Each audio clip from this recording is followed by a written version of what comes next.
a video on wild garlic soup.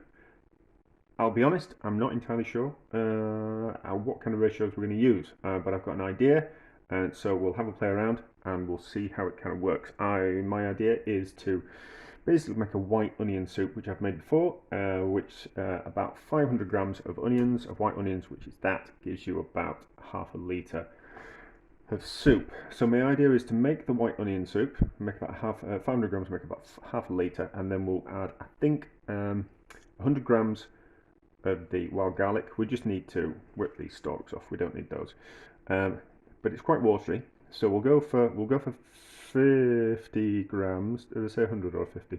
I think we'll weigh it, and I think about 50 grams. I think about that much.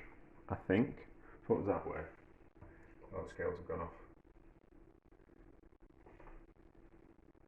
That's about 40 grams. So I reckon 50 grams per 500 grams worth of onions will be about right. It's quite pungent, is wild garlic, so I don't want to kind of overpower it. So it might be kind of quite a light green kind of soup. So those are my thoughts. Similar to the nettle soup, that I will cook the wild garlic separate, and we'll kind of have a look at things. So it's more of like a kind of a let's work things out type of video rather than a set recipe. But at the end of the recipe, we will have a set recipe. At the end of the video, we'll have a set recipe for wild garlic soup. So one of those kind of, this is how we work things out, and this is how we kind of get recipes down. So it will be, let's have a remember. So it's 500 grams of onions, it'll be about 2 stock cubes, it'll be about 75 milliliters of milk, and how much water? Probably maybe 300 milliliters of water, because onions are quite liquid, so you tend to get a lot of liquid out of those. So probably about 200 milliliters of liquid, something like that, and then 50 grams worth of wild garlic. So I'll do some chopping, we'll do some cooking, and then we'll come back. Well, I suppose I could have been prepping and chopping while I've been talking, but two things at once, and I can't do that because, so we'll do some chopping, and I'll chop the onions, I'll cook the onions in the water, and then we'll kind of get to that stage where we are kind of actually doing something, rather than me waffling and not doing anything and just talking. So anyway, we'll come back when I've done some stuff, and done some chopping and some prepping and some heating and some cooking and all that kind of stuff. Onions are cooked, and I put in 200 milliliters of water. So what we'll do is we'll give that probably some more water in than that, if I'm honest. But what we'll do is we'll puree it down first, and then we'll get an idea of how much kind of liquid we've got. Is that going to stretch? Just need to move through things and take it on. So we'll leave it on, it'll be fine. Just get a puree.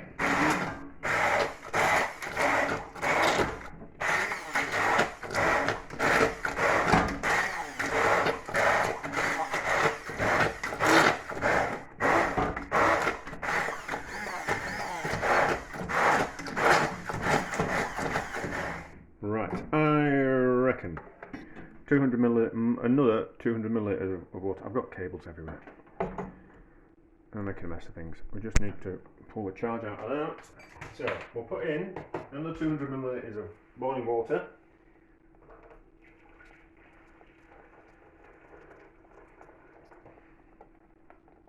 We're going to put in milk as well, which will be fine. So we just need to kind of think about that as well, that we're going to be adding milk, which is another liquid.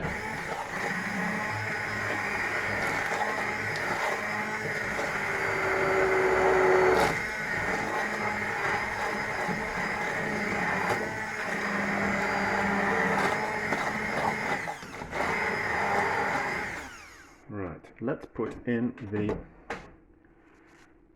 wild garlic. 50 grams worth of wild garlic. That's the prepped weight of the wild garlic. We'll turn the heat up, we'll give it a stir, we'll give it a cook. The wild garlic's not going to take much to cook. it's fundamentally a salad leaf. So as soon as we get, like spinach, so as soon as we give it a bit of heat, it's going to cook pretty much instantaneously. I don't think there's going to be too much kind of, it's not particularly fibrous. So like the nettle soup nettles were quite fibrous, but like spinach, there's not that much to the wild garlic. So we'll have to kind of see what kind of, how much we need to let it down by. But I think we're certainly going to be able to get away with a couple of stock cubes, so they can go in now.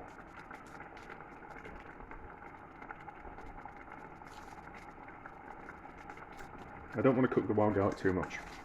It needs cooking because I don't like that raw taste of garlic.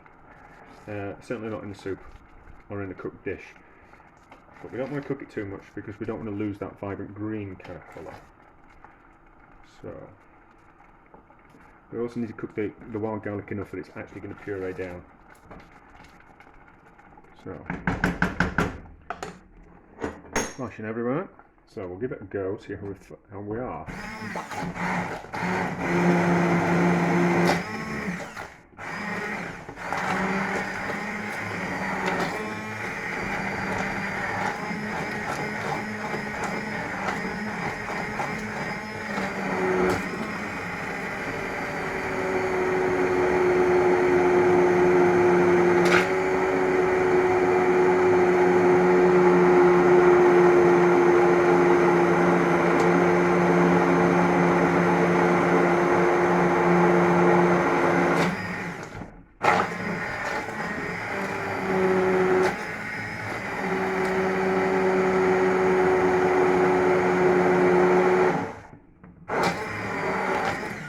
Right, I think 100 ml of milk. I think. Where's the milk? Put it somewhere. Where did I have it out? No, don't where. So 100 ml of milk, and then that'll let the soup down a little bit, and it'll blend a little bit easier.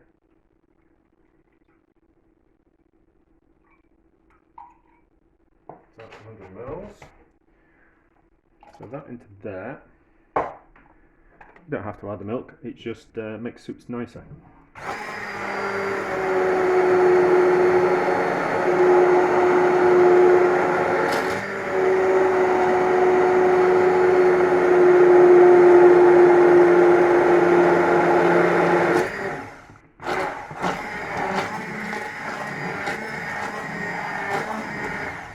Still a bit thick, so I reckon another 100 millilitres of water.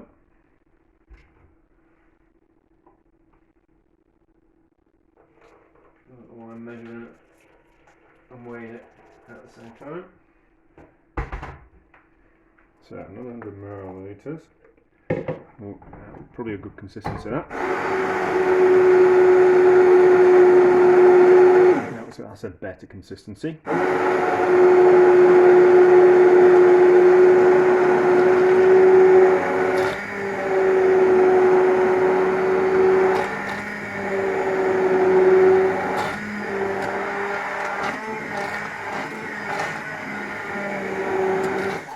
Oh, before I forget, when you're picking wild garlic, make sure that you give it a wash a couple of times.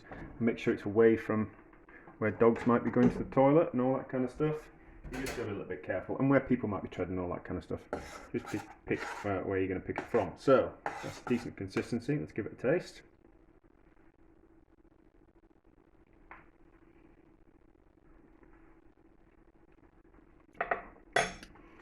That's nice. That's a bit subtle. That's a subtle kind of flavour of garlic. We could probably get away with another 50 grams worth of wild garlic, and I think we can get away with that by cooking it now. Yes, so I'll pause the video, I'll chop the wild garlic because it will take me a little while, and then we'll come back and I'll add some more garlic, and then we'll add the garlic, and we'll probably need to add a little bit more water and milk and all that kind of stuff, but we'll work it out. It'll be fine. Right, so another 50 grams worth of chopped wild garlic, and that can go straight in.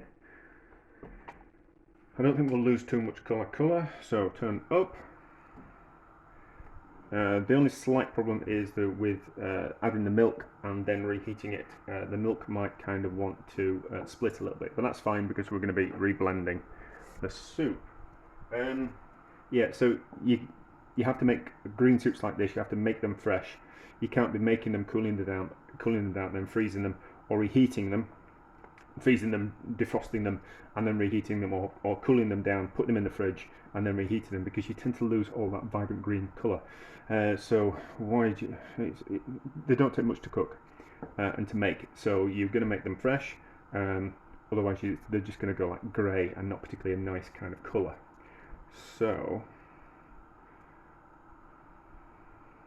and it's about speed, so the longer you cook things, the more they tend to lose colour. Certainly with green things, you don't want a lid on them because they steam in and lose the colour on the inside of the pan rather than keeping all that nice vibrant colour. So like broccoli and peas and spinach and watercress and rocket and wild garlic and nettles, you kind of want to cook them, and kale and all this type of things, you want to cook them without a lid on. So it's going to carry on cooking as we blend it. So I think that'll probably do for the cooking. And then we'll need to add a bit more water. Put the plate by ear and see how we go.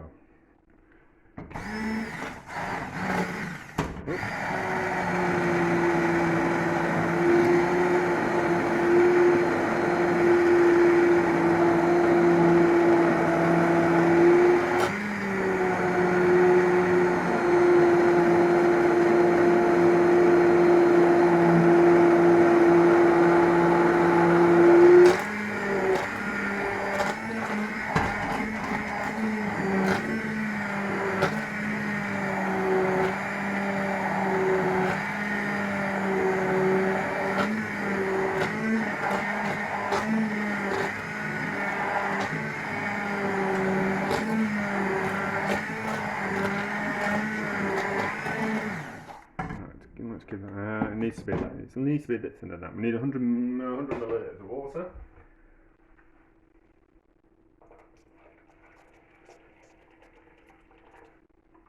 The more liquid that's in the soup, the easier it is to blend.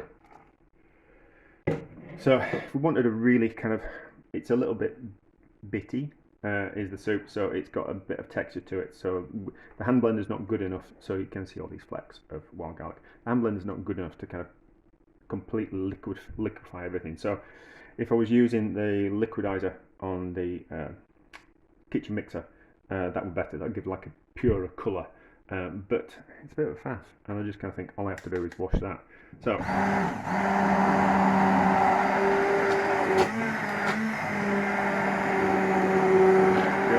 that's about consistency, mixed in enough, so shouldn't really be using the same spoon again to taste. So quick taste. That's really nice.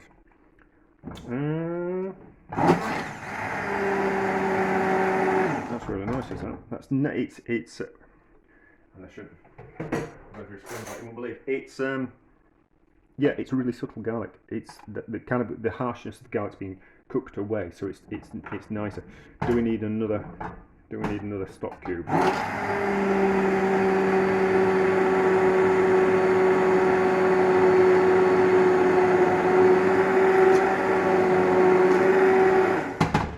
So one more taste and then we'll see if we need another stock cube.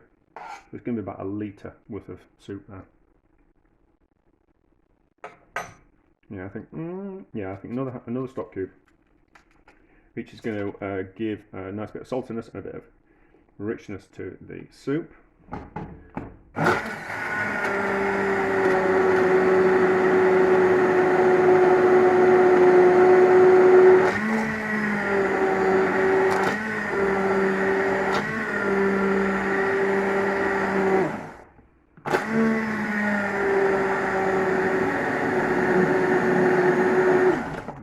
Mixed in well enough. Go through another spoon.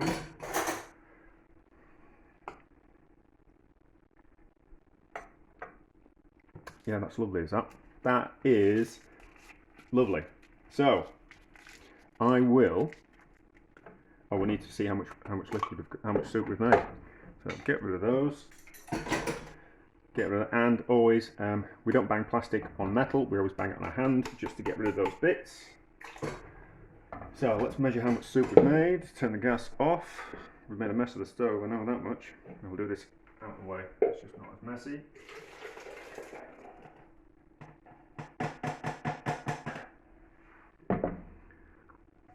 So, we have made 1 litre. Who would have guessed it? Who would have guessed that was going to be right about how much liquid we've made? I feel proud of myself. So we made a litre of soup. I can't remember just exactly how much water I used. I remember the stock cubes. I remember how much milk. So it's 3 stock cubes. It was 100 grams of wild garlic. It was 100 millilitres of milk, and it was 500 grams of onions. The onions was 500 grams of onions before I prepped them. So probably like 460 grams of prepped onions, and then it was 100 grams of prepped wild garlic, which makes a delicious soup.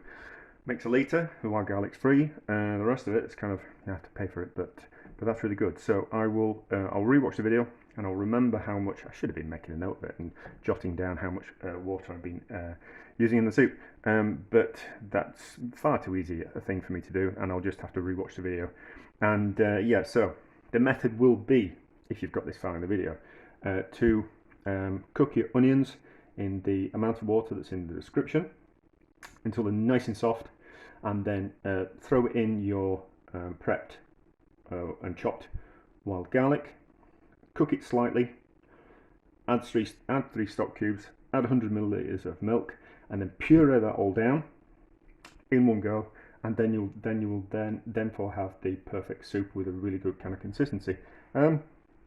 If you like garlic, if you like greens, it's an amazing thing to kind of eat, and it's also bang on season. So the wild garlic season doesn't last very long. I'm not sure how you would actually preserve it.